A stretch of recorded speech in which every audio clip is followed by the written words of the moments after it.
Hello everybody, welcome back to my channel Neeraj. बेटा इसमें question मैं आपको बताने आई हूँ कि आपके बहुत सारे क्वेश्चंस हैं। बोल रहे हैं कि मैम रिज़ल्ट कब तक आएगा, आंसर की कब तक आएगी और कितने मार्क्स में हमें कॉलेज गवर्नमेंट कॉलेज मिलेगा। ये सारे कंसर्न आपके दूर करने आई हूँ मैं इसमें।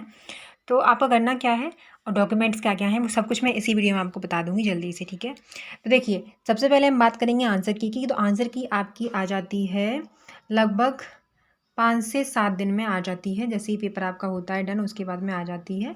तो आपकी लगभग आ जाएगी, आपकी 30 मई तक आपकी आंसर की रिलीज़ हो जाएगी, ठीक है। इसी चैनल पे हो जाएगी, यहीं पे ये वाला जो आपका प्लेटफॉर्म है ABMU का, उसी पे आपको एक रजिस्ट्रेशन के लिए एक न्यू नोटिफिकेशन आ जाएगा। जैसे कि ये है, देखिए यहाँ पे नोटिफिकेशन ऑलरेडी ये सारी नोटिफिकेशन पड़ी हुई है नई नई।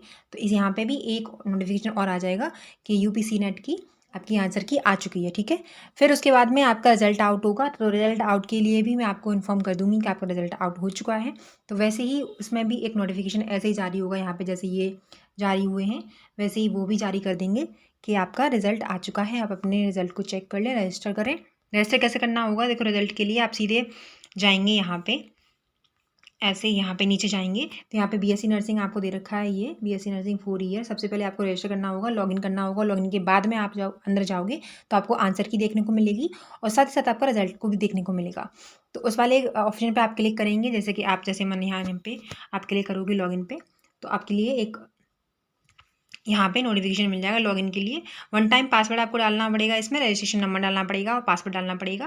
उसके बाद में लॉगिन करोगे। अगर आप भूल गए हो अपने पासवर्ड को तो यहाँ पे फॉरगेट रजिस्ट्रेशन ID नंबर और पासवर्ड फॉरगेट कर सकते हो और लॉगिन करके आप सीधे पहुँच जाओगे आंसर की पे और रिजल्ट कब तक आएगा उस पर, ठीक है।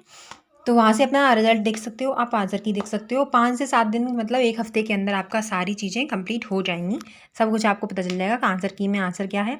आपको जो आंसर सीट मिली होगी उसमें आप मैच कर देना आपका आंसर क्या हुआ, सही है आंसर्स या नहीं सही हैं। और आपका रिजल्ट भी आउट हो जाएगा, उस दिन रिजल्ट देख लेना कितने मार्क्स आपके आ रहे हैं। अब बात करते हैं हम तीसरे नंबर पर। आप बोल रहे थे कि मैम कितने नंबर होने चाहिए जबकि हमारा गवर्नमेंट कॉलेज मिल जाएगा। तो 120 में से अब की बार आपको पता है कि आपका एग्ज़ाम 120 मार्क्स का हुआ है और 120 क्वेश्चंस का हुआ है आपका। और कोई भी नेगेटिव मार्किंग नहीं होती है, आपको पता है कोई भी नेगेटिव मार्किंग नहीं है इसमें। तो 120 अब की बार रखी गई हैं, लास्ट ईयर 180 का था, ठीक है। तो अब बात करते हैं 120 में से हमारे मार्क्स कितने आने चाहिए, हम इस पर बात करते हैं। तो 120 में से मार्क्स आपके अप्रॉक्स आपके अगर मार्क्स आते हैं, मान के चलो आपके मार्क्स आ जाते हैं 70+, 70+ भी आपके मार्क्स आ रहे हैं तो मान के चलो कि आपका गवर्नमेंट कॉलेज आपको मिलना तय है, आपको गवर्नमेंट कॉलेज आपको मिल जाएगा, ठीक है। कितने 70+ आ रहे हैं, जिस किसी के भी आ रहे हैं। जैसे मान के चलो कि हमारे जो SC ST वाले हैं उनके 70+ आ रहे हैं तो उनको मार्क्स मिल जाएगा। और हमारे जो OBC वाले हैं, OBC वाले उनके थोड़े से और प्लस कर लो तो यहाँ पे 75+ कर सकते हो तो आपको गवर्नमेंट कॉलेज मिल जाएगा ज़रूर, डेफिनेटली, ठीक है। और अब बात करते हैं हम जनरल वालों की। जो जो जनरल वाले हैं उनके तो आपको पता है 80, अगर 80+ आ जाएंगे तो उनको भी गवर्नमेंट कॉलेज मिल जाएगा, कोई भी दिक्कत नहीं होगी उनको गवर्नमेंट कॉलेज में, ठीक है। मैंने आपको बता दिया। SC वाले हैं उनको 70+ मार्क्स आ गए हैं अगर, तो उनको गवर्नमेंट कॉलेज मिल जाएगा, ठीक है। OBC वाले हैं 75+ मार्क्स आ जाएंगे, डेफिनेटली उनको गवर्नमेंट कॉलेज मिल जाएगा, कोई ना कोई अच्छा कॉलेज। और बाकी आपको पता ही है कि आपके जो कॉलेज हैं वो कितने हैं, 23 कॉलेज हैं जो आपके गवर्नमेंट हैं, ठीक है। कुछ नए ऐड होने वाले हैं, कुछ न्यू कॉलेज हैं वो ऐड होने वाले हैं, ठीक है। तो हो सकता है कि इस साल हो जाएं तो आपके लिए और सीट्स हो जाएं ओपन। कुछ कॉलेज ऐसे हैं जिनमें 100 से ऊपर कॉलेज हैं और 100 से ऊपर सीट्स हैं, तो उसमें बहुत अच्छी बात है कि आपको चांस मिलेगा गवर्नमेंट कॉलेज मिलने का। बाकी हम बात करें डॉक्यूमेंट की, तो डॉक्यूमेंट आपको क्या क्या चाहिए वो मैं आपको बता देती हूँ। सबसे पहले आपका जो भी आपने जब काउंसलिंग होगी तो सब कुछ आपके लिए एक नोटिफिकेशन जारी होगा, उस ब्राउज़र को आपको डाउनलोड करना पड़ेगा, क्या क्या रिक्वायरमेंट है सब कुछ आपको बता दिया जाएगा। बाकी मैं आपको वैसे मोटा मोटा बताऊं तो सबसे पहले आपको रिजल्ट कार्ड की कॉपी चाहिए, आधार कार्ड भी साथ में चाहिए, आधार कार्ड भी अपना रखना, भूल मत जाना आधार कार्ड को, ठीक है। आधार कार्ड भी अपना रखना। और जो आपने आपका जो एडमिट कार्ड था, एडमिट कार्ड को भी आप अपने पास में रखना, ठीक है। जो एडमिट कार्ड है आपका, जो आप एग्ज़ाम देने गए थे, उसको भी रखना अपने पास में। आधार कार्ड तो मस्ट है ही।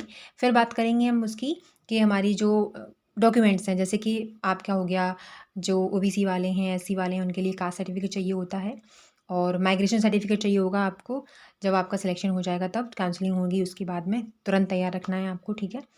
और उसके बाद में फिर आपको कुछ पैसों की ज़रूरत होगी तो पैसे आप ज़रूर रखना बेटा। 5,000 रुपये लगते हैं एक बार की काउंसलिंग के लिए और बहुत सारे उनके टेंटरम हैं सच्ची बताऊँ तो क्योंकि मैं पास 2 साल से मैं आपको इसकी चीज़ों की जानकारी दे रही हूँ तो इसलिए मुझे पता है।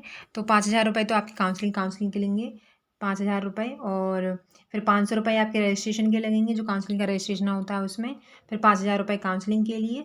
तो आप अपने मार्क्स के अकॉर्डिंग फर्स्ट काउंसलिंग में पार्टिसिपेट करना और काउंसलिंग में पार्टिसिपेट करना और थर्ड काउंसलिंग में पार्टिसिपेट करना। जितने भी राउंड होंगे उस हिसाब से आप पार्टिसिपेट करना उसमें कि आपको कॉलेज मिल जाए, ठीक है। बाकी मैं आपको गाइड करती रहूँगी कौन से कॉलेज आपको प्रेफरेंस देनी चाहिए जैसे आपको कॉलेज मिल ही जाए गवर्नमेंट कॉलेज और आप एक गवर्नमेंट अच्छे कॉलेज में पढ़ पाएँ, ठीक है।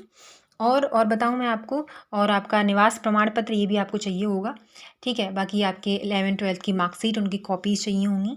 बाकी फ़ोटोज़ चाहिए होंगे आपके 2 से 4 मतलब 6 फ़ोटोज़ आप अपने पास में रखना ही रखना। और क्या चाहिए होता है बाकी आपके हो सकते हैं जैसे कि आपसे पूछे कि आपकी जो कॉलेज से भी आप कहीं से कर रहे हो जैसे ग्रेजुएशन कर रहे हो उसके दौरान आपने एग्ज़ाम दिया है तो वहाँ से भी आपको माइग्रेशन सर्टिफिकेट लाना पड़ेगा। टीसी चाहिए होगा आपको ट्रांसफ़र सर्टिफिकेट और एक और चाहिए होगा आपको जो है करेक्टर सर्टिफिकेट उसको भी आपको लाना पड़ेगा, ठीक है, अपने कॉलेज से। तो ध्यान रखें इन सारी चीज़ों का जो भी डॉक्यूमेंट मैंने आपको बताए हैं वो अपने तैयार रखें। नहीं बनवाए हैं तो देखो एक चीज़ बता दूँ मैं आपको, जो भी आपके डॉक्यूमेंट हैं जैसे जाति प्रमाण पत्र होगा, जनरल वालों का तो कोई जाति प्रमाण पत्र होता नहीं है, ओबीसी और एसटी और एससी वालों का होता है। तो जाति प्रमाण पत्र जो है आपका कास्ट सर्टिफिकेट सीसी जिसे बोलते हैं हम, तो हमारा जो सीसी है वो हमारा 1 अप्रैल के बाद का होना चाहिए, 1 अप्रैल 2025, ठीक है, 2025 के बाद का होना चाहिए। तो अभी आप बनवा लेना सब कुछ, बाद के लिए आप मत छोड़ना, अभी आप बनवा लेना या फिर अगर आपके पास में समय हो तो 10 दिन के अंदर बन के आ जाता है। अगर आप अभी अब ना बनवा पाओ तो आप आगे बनवा लेना। निवास प्रमाण पत्र बनवा लेना नया, क्योंकि ये नया चाहिए होता है।